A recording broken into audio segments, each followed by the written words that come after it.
Good morning from लडाडो। लडाडो नाम ऐसे दिया हुआ है तो एकदम पता नहीं चला कि जगह का नाम एक्चुअली कैसे प्रोनाउंस किया जाए, प्रोनाउंस कैसे किया जाए ये पता नहीं, पर जो भी है जूतों की हालत कुछ इस तरह हो गई है। अभी भी गीले हैं पर इनको पहनना पड़ेगा और बाहर थोड़ा सा मौसम खुला हुआ है तो इस करके अभी जो है धूप निकली है बाहर, तो मैंने गेट खोल दिया। थोड़ा सा लाइट अच्छी आ जाएगी अंदर। लाइट की थोड़ा सा प्रॉब्लम है कि थोड़ा सा अंदर ना कम थोड़ा सा क्लियर आ रहा है। तो शूज़ रेडी हो गया है।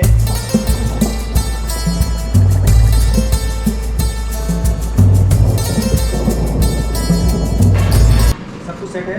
फोन मैंने रीसेट किया हुआ था, थोड़ा सा नेटवर्क प्रॉब्लम है यहाँ पे। और टाइम हो रहा है अभी 8-9, तो 8:09 सुबह की।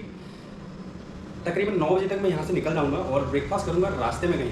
कोशिश करूँगा कि 1 बजे तक लंच टाइम तक मैं जयपुर पहुँच जाऊँ और जयपुर घूम के अजमेर को निकल जाऊँ। तो कोशिश यही है, पहला जो है टारगेट वो है जयपुर का, और जयपुर जाने के बाद आगे का डिसाइड होगा। तो मिलते हैं सीधे नीचे। अब बाहर का व्यू कोई खास व्यू नहीं है, लेकिन ये इस साइड की बालकनी है, तो ओपन बालकनी मेन रोड पर है, बिल्कुल हाईवे के पास ही। और इस साइड को ये कॉलोनी बसी हुई है। तो गुड मॉर्निंग फ्रॉम लडाला। और मैं रुका था इस होटल में। होटल अच्छा है, छोटा होटल है, लेकिन रूम वगैरह बहुत हाइजीन में है और खाना भी अच्छा है। तो निकल रहा हूँ मैं यहाँ से। अभी निकल रहा था जयपुर के लिए, लेकिन प्लान थोड़ा चेंज हुआ। तो पहले अजमेर जाने का है, क्योंकि यहाँ से बीच में अजमेर पड़ता है, तो अजमेर पहले जाने का। और तो अजमेर निकलूँगा अभी सीधे। यहाँ से करीब 12 किलोमीटर का डिस्टेंस बता रहे हैं। 12 किलोमीटर के बाद लेफ्ट लेना है बोला अजमेर के लिए, और सीधे अगर जाएंगे तो वो जयपुर के लिए निकलता है। और जयपुर का जो रास्ता है वो ऑलमोस्ट 196 किलोमीटर का पड़ रहा है। तो 11 किलोमीटर के बाद अगर मैं लेफ्ट लेता हूँ तो अजमेर को निकलता हूँ। तो अजमेर मेरे को ईजी पड़ेगा, इसलिए अजमेर की तरफ निकल रहा हूँ। सारा कुछ सेट है, सारा कुछ चेक कर लिया था। पहले मैं भूल गया था अपनी लीड, और जैसी गेट पर आया तो पता चल गया था कि लीड भूल गया हूँ। तो फिर ब्लूटूथ लेके आया। रोड है शानदार। और वो अंकल अभी बता रहे थे जिनके होटल में मैं रुका था, तो बोल रहे थे कि आगे अगर आप अजमेर वाला रोड पकड़ते हैं ना, तो वो रोड इस रोड से भी ज़्यादा बेहतर है। तो इस रोड से बेहतर होगा तो मतलब बहुत अच्छा रोड होगा। तो अजमेर अगर आज कवर हो जाता है तो निकलूँगा जयपुर के लिए, क्योंकि यहाँ से अजमेर का ज़्यादा डिस्टेंस नहीं है। तो जोधपुर अगर बात करें तो जोधपुर है 228 किलोमीटर, डे यहाँ से है 68 किलोमीटर। तो कल का जो दिन रहा बहुत अच्छा रहा। तो बारिश मिल गई थी, करीब 4 घंटा बारिश हुई मुझे। और उसके बाद पहले तो मैंने वेट किया 1-1.5 घंटा, और फिर डिसाइड किया कि नहीं भाई अब तो निकलना पड़ेगा। तो ये जो मैंने लगाया ना आगे झंडा, जब मैं लाइट ऑन करा था रात को तो ऐसा लग रहा था जैसे आग जल रही होगी आगे, और लोग पहले डर रहे थे कि ये क्या है। तो लाइट पड़ रही थी उसमें, और रेड कलर का, ऑरेंज कलर का तो वो है ही, केसरिया कलर का तो ज़्यादा लाइट के साथ दिख रहा था जैसे आग की धधक चल रही होगी। तो पूरे अभी पंजाब से अगर राजस्थान तक यहाँ तक की बात करूँ तो मुझे एक पैच बीच में थोड़ा सा ख़राब मिला था। थोड़ा सा वहाँ पर रोड का काम चला था, वो भी तकरीबन 500 मीटर भी नहीं होगा। उदयपुर काफ़ी दूर है यहाँ से। उदयपुर अगर बात करें तो 436 किलोमीटर का डिस्टेंस यहाँ से दिखा रहा है। रोड देख रहे हो, बिल्कुल शानदार रोड, ज़बरदस्त। तो आज है दूसरा दिन, आज है डे 2, और मैं हूँ राजस्थान के अंदर।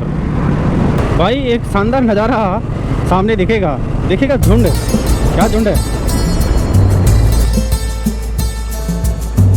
ये, तो खतरनाक लग रहे हैं भाई। ये भाई साहब को देखिएगा, ये लालू को देखो कितने बड़े सिंग हैं। ओहो हो।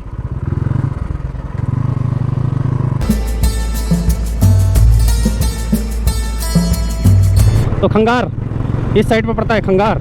और टिटरी, अगर टिटरी इस साइड में टिटरी। तो यहाँ की जो महिलाएं हैं वो निकल चुकी हैं खेतों की ओर अपने परिधान में, राजस्थानी परिधान में।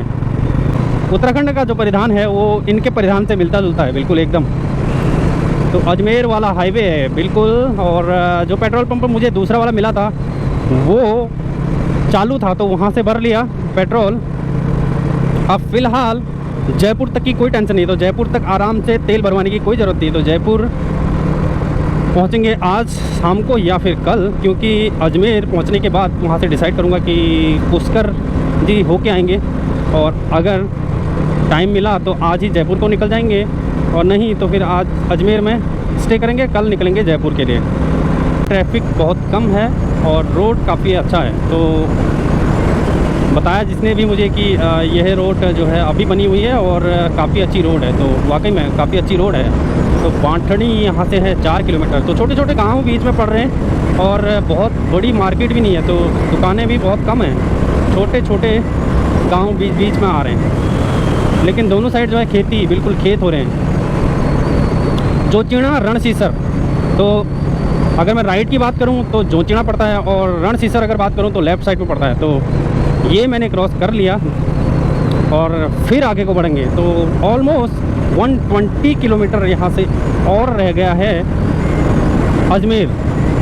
रोड का आनंद लीजिए, दोनों साइड खेती है और बीच में रोड बना हुआ है, काफ़ी शानदार रोड बना हुआ है। और यही उम्मीद थी कि हमें, जब मैं काशीपुर से होते हुए रामनगर गया था ना, तो उस टाइम पर मुझे भी उम्मीद थी कि ऐसा ही रोड मिलेगा, लेकिन बीच बीच में पैच ख़राब थे और रोड जो था थोड़ा सा डिस्टर्ब हो रहा था। लेकिन ये रोड जो है बिल्कुल साफ़ सुथरा और अच्छा रोड बना हुआ है। तो डिडवाना इस साइड पड़ता है, डिडवाना टॉल है यहाँ से 1 किलोमीटर के डिस्टेंस पर। अब धूप निकल गई है, बिल्कुल धूप पड़ने लग गई है। यहाँ पर एक छोटी सी मार्केट दिखी जहाँ पर खाने पीने का और सामान था, लेकिन मैं यहाँ पर रुका नहीं, अभी इतनी जल्दी रुकने का नहीं है। जब अजमेर के बिल्कुल करीब होंगे तब मैं रुकूँगा और एक चाय ज़रूर पीऊँगा। गिलहरी आ गई थी बीच में, तो थोड़ा सा ब्रेक लगाया तो निकल गई आगे। और क्योंकि गिलहरी ना हमेशा धोखा दे देती है, वो आधे रोड तक जाती है और फिर वापस मुड़ जाती है भाई, तो प्रॉब्लम कर देता है कि बंदे को समझ नहीं आता कि इस पार निकलें या उस पार निकलें। और गिलहरी जो है कंफ्यूज रहती है, जहाँ से आती है वहीं को वापस जाती है आधे रोड से, तो इसीलिए ज़्यादातर गिलहरी ना शिकार हो जाती है गाड़ियों का। लेकिन जब ऐसा होता है तो उस टाइम पर हम लोगों को थोड़ा सा ब्रेक लगाना चाहिए या फिर संभल के चलना चाहिए कि भाई कौन से साइड से निकलें।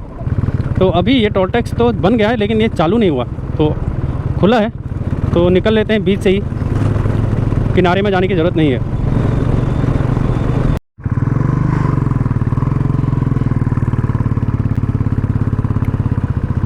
तो पंजाब में मैंने भरवाया था फ्यूल, और अब जो है फ्यूल हो गया खाली, तो रिजर्व में आ गई गाड़ी। तो इसलिए अभी यहाँ से फिलअप करवाता हूँ फ्यूल, अगर ये खुला होगा तो ये है बंद। ऐसे मेरा ट्रस्ट रहता है हमेशा भारत पेट्रोल पे, क्योंकि इसका ऑयल अच्छा है। अपना अपना एक्सपीरियंस है भाई। अब इधर ये गांव वाला एरिया है, कितने दूर मुझे पेट्रोल पंप मिलेगा दूसरा ये पता नहीं। गाड़ी मेरी ऑलरेडी रिजर्व में है अभी, तो उम्मीद है कि जल्दी से दूसरा पेट्रोल पंप मिल जाए। अभी बहुत पीछे एक पेट्रोल पंप था, तब रिजर्व नहीं आया था, उसके बाद गाड़ी रिजर्व में आई, और ये पेट्रोल पंप जो पहला पड़ा ये पड़ा है बंद। और अब देखते हैं दूसरा वाला, तो जगह है खामियात करके। तो उससे पहले अगर मुझे पेट्रोल पंप मिलता है तो वेल एंड गुड है, क्योंकि कुछ पता नहीं, रिजर्व इतना लंबा नहीं चलता और अगले पेट्रोल पंप तक पहुंचा दे तो बेस्ट पार्ट रहेगा। तो पेट्रोल पंप दूसरा जो है वो मिल गया, यहाँ से फिलअप करने के, लेकिन ये भी मुझे बंद लग रहा है, तो उम्मीद है कि ये खुला हो। चल पड़ा हूँ मैं आगे को यहाँ से। अब जो फेस है वो कवर कर लिया, क्योंकि धूप बहुत पड़ने लग गई। अब अभी हुआ है 11:15 का टाइम।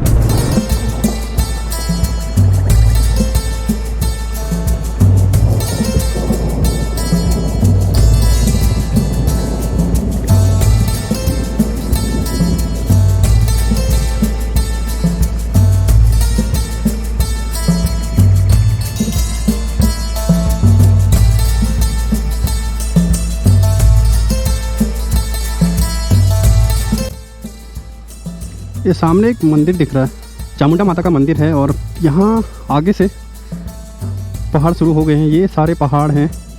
तो अभी मेरा अजमेर का डिस्टेंस यहाँ से 100 किलोमीटर का है, और गूगल दिखा रहा है 3 घंटे का सफ़र। 100 किलोमीटर मतलब 3 घंटे का सफ़र, इसका मतलब कि बीच में कहीं कहीं पर ट्रैफिक मिलेगा। अभी छोटे छोटे मेड़ता, छोटे छोटे शहर बीच में मिलते हैं, तो उनमें थोड़ा सा ट्रैफिक रहेगा, तो उस हिसाब से थोड़ा सा टाइम लग सकता है। जिस्सा, खेरा, संजू इसी रोड में पड़ते हैं आगे। छोटा काटू पीछे पड़ गया, वो अगर इसी रोड में मैं लेफ़्ट निकल जाता तो छोटा काटू की तरफ को जाता, और आगे को जा रहा हूँ मेड़ता की तरफ को। तो अगर देगाना की तरफ को जाना है तो ये लेफ़्ट का रास्ता जो जा रहा है अब देगाना की तरफ को जाएगा, इडावा मेड़ता सीधे। तो मुझे निकलना है सीधे। एक्चुअली मेरा जो हेडफोन था उसका चार्ज ख़त्म हो गया था और अभी मैंने चार्जिंग पर लगा रखा है। अगर चार्ज हो जाता है तो काफ़ी ज़्यादा ईजी रहता है, क्योंकि उसमें वॉइस आती है और आपको जो है गूगल मैप बताते रहता है कि आपको राइट मुड़ना है और लेफ़्ट मुड़ना है। तो वो बहुत ज़रूरी है। एक्चुअली मैं रात को सो गया था और सारे गैजेट्स मैंने चार्जिंग लगाए थे, लेकिन ये चार्जिंग करना भूल गया। तो ये पहाड़ियाँ दिख रही हैं सामने और मुझे बीच बीच में फ़ोन देखना पड़ेगा गूगल मैप के लिए। हालांकि मैंने यहाँ पर लगा रखा है तो टैंक बैग पे, लेकिन अभी बहुत ज़्यादा सनी है तो देखने में थोड़ा सा दिक्कत हो रही है। और ये बोलता भी है तो समझ नहीं आता, क्योंकि भाई इतनी आवाज़, इतनी वॉइस इसकी आ नहीं पाती है हेलमेट के अंदर। हर जगह की अपनी खासियत है, तो यहाँ की कुछ और खासियत है। देखने के लिए हर जगह कुछ ना कुछ है। तो यहाँ की जो धरती है ना, इस धरती की ही बात कुछ और है। राजस्थान नाम सुनते ही दिल में तरंग आ जाती है, उमंग आ जाती है, एक नई जोश आ जाता है एक तरह से। तो गड्ढा हाँ, एक बीच बीच में गड्ढे निकल रहे हैं। तो मुझे चेक करना पड़ेगा एक बार मैप कि मैं सही रोड में हूँ और या फिर दूसरे रोड में आ गया। तो क्योंकि खियावास आगे जगह दिखा रहा है, खियावास।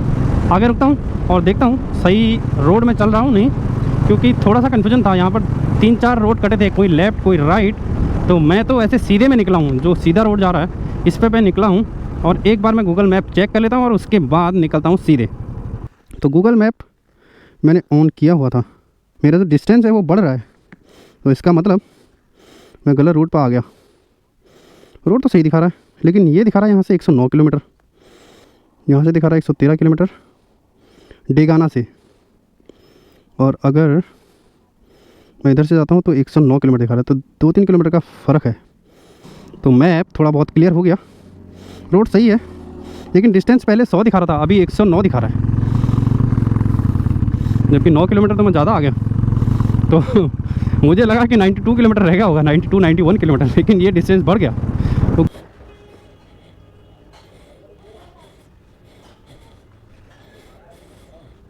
तो यहाँ पर मैं रुका था और यहाँ पर मैंने किया लंच और ब्रेकफास्ट दोनों, क्योंकि सुबह मैं रुका नहीं था तो अभी रुका। यहाँ पर रास्ता नहीं फूटता, थोड़ा सा ऑयली था और स्पाइसी बहुत ज़्यादा, लेकिन 2-3 रोटी खाई थी क्योंकि भूख लगी थी। तो इस करके